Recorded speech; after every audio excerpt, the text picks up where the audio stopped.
সত্যজিৎ রায়ের কিছু রোমাঞ্চকর গল্প দিয়ে সাজানো আমাদের পর্ব গল্পের জাদুকর চ্যানেলে। গল্পের নাম মিস্টার শাসমলের শেষ রাত্রি। সত্যজিৎ রায়ের 12 ভূতের গল্প বই থেকে নেওয়া 6 নম্বর গল্প। এই গল্পের প্রধান চরিত্রে রয়েছেন মিস্টার শাসমল, চৌকিদার, অধীর বাবু এবং মিস্টার সামন্ত। শুরু হচ্ছে আজকের গল্প মিস্টার শাসমলের শেষ রাত্রি।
কলকাতার টুরিস্ট অফিসে দিয়ে 10 দিন আগে থেকে বলে এসেছিলেন এই বাংলোর কথা। দিন চারেক আগে মিস্টার শাসমল তাদের কাছ থেকে চিঠিতে জানেন যে ঘর বুক করা হয়ে গেছে। অন্তত 3টে দিন এখানে থেকে তারপর অন্য কোথাও যাবার কথা ভাবা যাবে। সঙ্গে টাকা আছে যথেষ্ট, মাসখানেক চালিয়ে নেওয়া যাবে। নিজের গাড়ি আছে সঙ্গে। স্বভাবতই তিনি নিজেই চালিয়ে এসেছেন এই 550 কিলোমিটারের পথ। চৌকিদার তার কথা মতো 9:30টায় ডিনার দিয়ে দিল। হাতে করা রুটি, অড়হরের ডাল, একটা তরকারি আর মুরগির কারি। ডাইনিং রুমেও সাহেবী আমলের চিহ্ন রয়েছে। টেবিল, চেয়ার, চিনেমাটির পাত্র, বাইরের সাইনবোর্ড সবই সেই কালের। এখানে মশা আছে কি? খেতে খেতে প্রশ্ন করলেন মিস্টার শাসমল। কলকাতায় যে অঞ্চলে তার ফ্ল্যাট সেখানে মশা নেই। আজ বছর 10 হলো মশারির অভ্যাসটাও চলে গেছে। ওটা ব্যবহার না করতে পারলে আরো নিশ্চিত হওয়া যায়। চৌকিদার জানালো যে শীতকালে মশা হয়, তবে এই সময়টা অর্থাৎ এপ্রিলে মশারির দরকার না হওয়ারই কথা। অবশ্য স্টকে মশারিও আছে, সাহেবের দরকার হলে খাটিয়ে দেবে। চৌকিদার আরো বলল যে রাত্রে দরজা বন্ধ করে শোয়াই ভালো। চারিদিকে জঙ্গল, আর কিছু না হোক শেয়াল টেয়াল ঢুকে পড়তে পারে ঘরে। মিস্টার শাসমল অবশ্য নিজেই ঠিক করেছিলেন যে দরজা বন্ধ রাখবেন। খাওয়ার পর ডাইনিং রুম থেকে বারান্দায় বেরিয়ে এসে হাতের টর্চটা জ্বালিয়ে জঙ্গলের দিকে ফেললেন মিস্টার শাসমল। শাল গাছের গুঁড়ির ওপর পড়ল আলো। তারপর আলোটা এদিক ওদিক ঘুরিয়ে দেখলেন কোনো জানোয়ার জাতীয় কিছু দেখা যায় কিনা। চোখে পড়ল না কিছুই। নিস্তব্ধ বন, ঝিঝি ডেকে চলেছে অবিরাম। কি হে, বাংলোয় ভূত টুত আছে নাকি? হালকাভাবে প্রশ্ন করলেন মিস্টার শাসমল। চৌকিদার খাবার সরঞ্জাম তুলে নিয়ে তার ঘরের দিকে যাচ্ছিল। সে খালি একটু হেসে জানিয়ে দিল, না না, এখানে 35 বছর আছি। বহু লোক এই বাংলোয় থেকে গেছে, কেউ কোনোদিন ভূত দেখেছে বলে শুনিনি। কথাটা শুনে মিস্টার শাসমল আরো খানিকটা হালকা বোধ করলেন। ডাইনিং রুমের পর একটা ঘরে ছেড়েই তার নিজের ঘর, তাই আর খেতে যাবার সময় দরজাটা বন্ধ করেননি।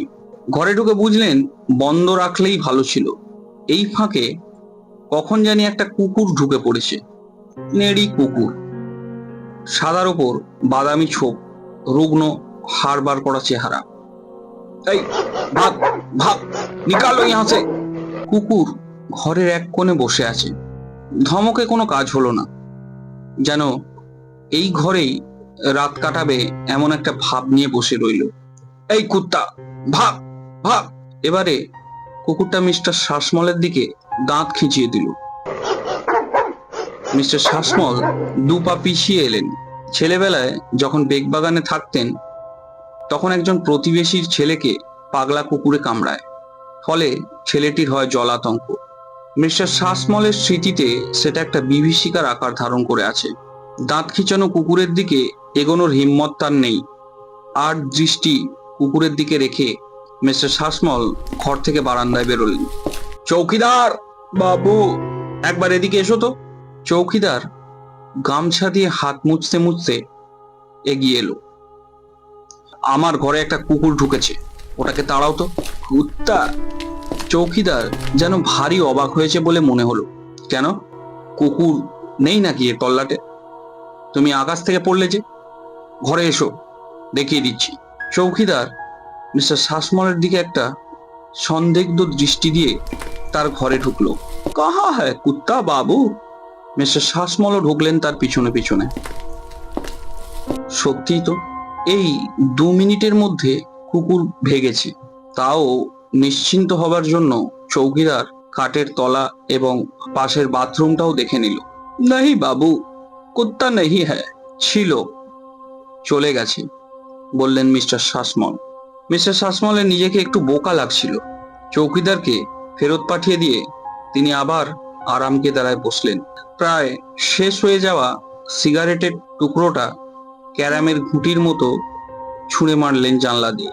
তারপর 2 হাত মাথার ওপর তুলে আর ভাঙতে গিয়ে দেখেন কুকুর যায়নি, অথবা এরই মধ্যে কুকুর আবার ফিরে এসেছে এবং সেইভাবেই ঘরের কোণে দাঁড়িয়ে আছে। জ্বালাতনের এক শেষ। রাত্রিরে তার নতুন চটিটার দফা রফা করবে। ফেলে রাখা চটির ওপর কুকুরের লোভের কথা মিস্টার শাসমল জানেন। মেঝে থেকে বাটার চটিটা তুলে নিয়ে টেবিলের ওপর রেখে দিলেন মিস্টার শাসমল। ঘরের একজন বাসিন্দা বাড়ল। এখন থাকুক, ঘুমানোর আগে আর একটা চেষ্টা করে দেখবেন ব্যাটাকে বিদায় করা যায় কিনা। মিস্টার শাসমল হাত বাড়িয়ে টেবিলে রাখা এয়ারলাইন্স ব্যাগটা থেকে গোয়েন্দা উপন্যাসটা বার করলেন। ভাঁজ করা পাতায় আঙুল ঢুকিয়ে যেই খুলতে যাবেন, অমনি তার চোখ গেল কুকুরের কোণের বিপরীত কোণে। সেখানে কখন যে আর একটা প্রাণী এসে আস্তানা গেড়েছে সেটা শাসমল আদেও টের পাননি। একটা বেড়াল, বাঘের মতো ডোরা কাটা বেড়াল, ঘোলাটে চোখ, তারই দিকে রেখে কুণ্ডুলি পাকিয়ে বসে আছে। এরকম বেড়াল কোথায় দেখেছেন মিস্টার শাসমল? হ্যাঁ, মনে পড়েছে। তার বাড়ির পাশেই মুখুজ্জেদের 7টা বেড়ালের একটা ছিল ঠিক এই রকমই দেখতে। ঘটনাটা মনে পড়ে গেল মিস্টার শাসমলের। মাস 6 আগে একদিন রাত্রে বেড়ালের কান্নায় ঘুম ভেঙে গিয়েছিল মিস্টার শাসমলের। তখন মেজাজটা ভালো যাচ্ছিল না তার। তার অংশীদারের অধীরের সঙ্গে তার আগের দিনই প্রচন্ড বচসা হয়েছে, প্রায় হাতাহাতি হবার উপক্রম।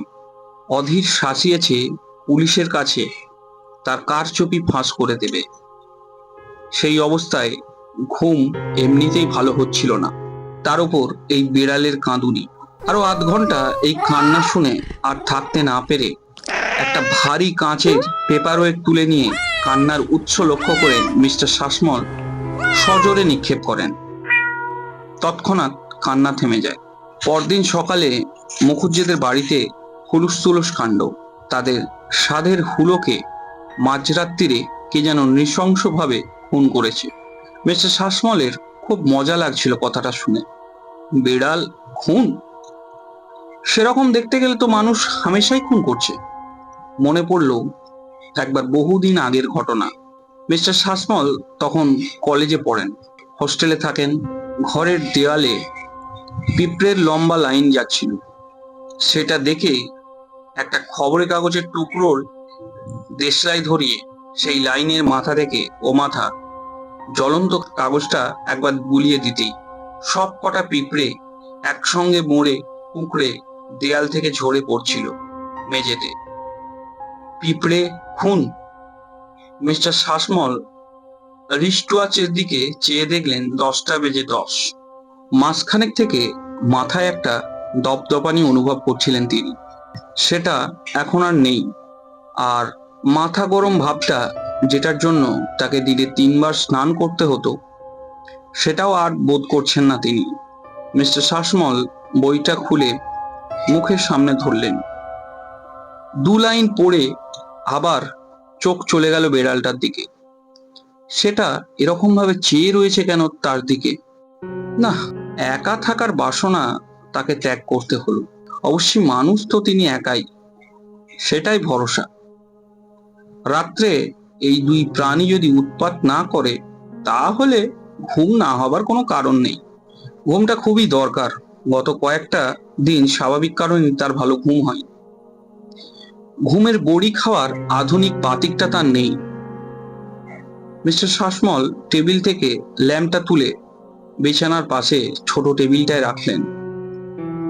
তারপর গায়ের জামা খুলে আলনায় টাঙিয়ে ফ্লাস্ক থেকে 1 গ্লাস জল ঢেলে খেয়ে হাতে বই নিয়ে বিছানায় শুয়ে পড়লেন। পায়ের দিকে কুকুর, সেটা বসা অবস্থা থেকে উঠে দাঁড়িয়েছে, দৃষ্টি মিস্টার শাসমলের দিকে। কুকুর খুন? মিস্টার শাসমলের বুকের ভেতরে ধড়াস করে উঠল। হ্যাঁ, তা একরকম খুন বই কি। ঘটনাটা মনে পড়ে গেছে। বোধহয় 73 সাল। গাড়িটা তখন সবে কিনেছেন মিস্টার শাসমল। চালক হিসাবে তিনি কিঞ্চিত ক্র্যাশ। কলকাতার ভিড়ে স্পিড তোলা সম্ভব হয় না, তাই বোধহয় শহর থেকে বেরোলেই মিস্টার শাসমলের স্পিডোমিটারে কাঁটা তরতরিয়ে উঠে যায় ওপর দিকে। 70 মাইল স্পিড না ওঠা পর্যন্ত তার মন অতৃপ্ত থেকে যায়। সে অবস্থায় একবার ন্যাশনাল হাইওয়ে দিয়ে কোলাঘাট যাবার পথে একটি নেড়ি কুকুর তার গাড়ির তলায় পড়ে। সাদার উপর বাদামি ছোপ। মিস্টার শাসমল তা সত্ত্বেও গাড়ির স্পিড কমাননি। যে কুকুর খেতে পায় না, যার পাঁজরার হাড় গোনা যায়, তার বেঁচে থেকে লাভ কি? এমন একটা ধারণা মনে এনে অপরাধবোধ লাঘব করতে চেষ্টা করেছিলেন, এটাও মনে আছে। কিন্তু এই স্মৃতি তার মনের নিরুদ্বেগ ভাবটাকে একবারে তছনছ করে দিল।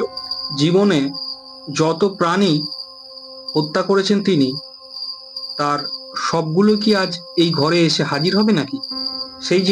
সেই প্রথম পাওয়া এয়ার গান দিয়ে মারা কুচকুচে কালো নাম না জানা পাখি, আর সেবার সেই ঝাড়গ্রামে মামার বাড়িতে থান ইট দিয়ে, হ্যাঁ, সেটাও এসেছে। জানালার দিকে চোখ যেতেই মিস্টার শাসমল সাপটাকে দেখতে পেলেন। 1.5 লম্বা একটি গোখর। তার মসৃণ দেহটা জানালা দিয়ে ঢুকে দেয়ালের সংলগ্ন টেবিলের ওপর উঠেছে। এপ্রিল মাসে সাপ বেরোয় না, কিন্তু সাপ বেরিয়েছে।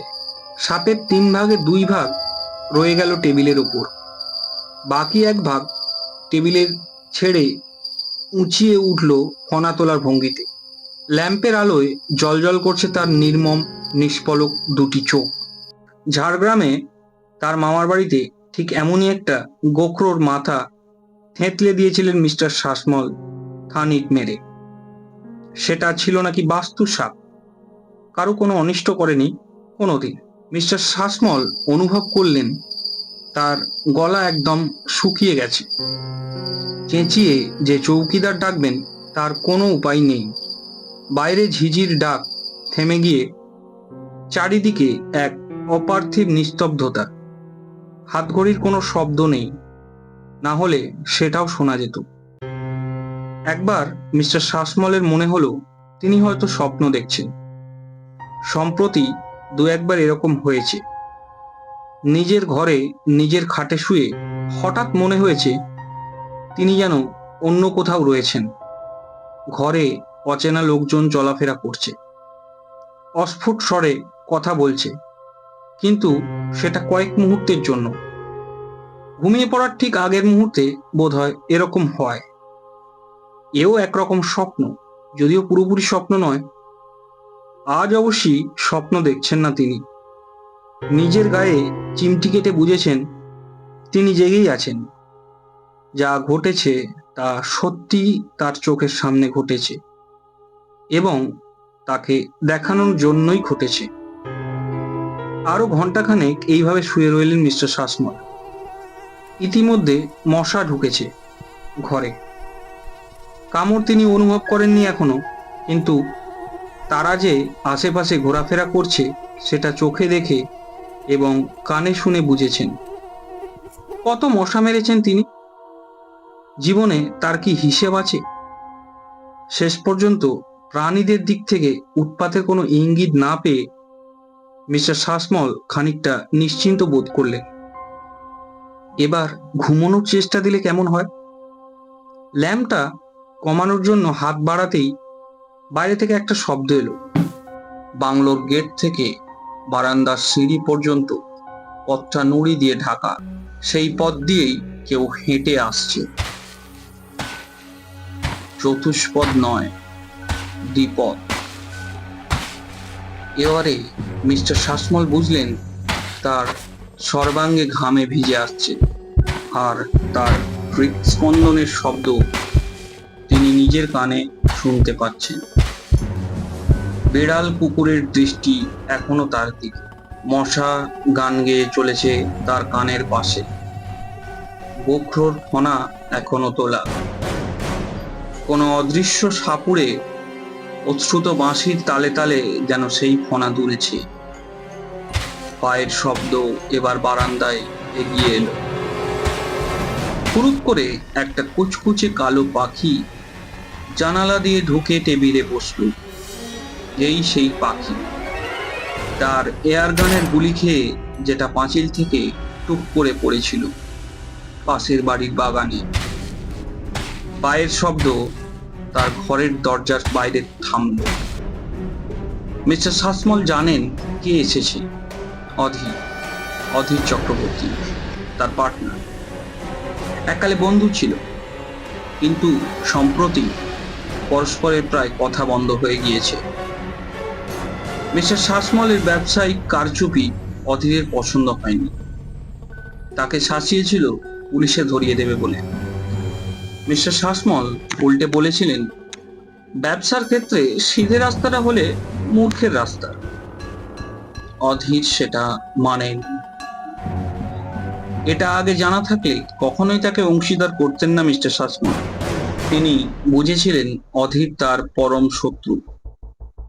শত্রুর শেষ রাখতে নেই, শেষ রাখেননি মিস্টার শাসমল।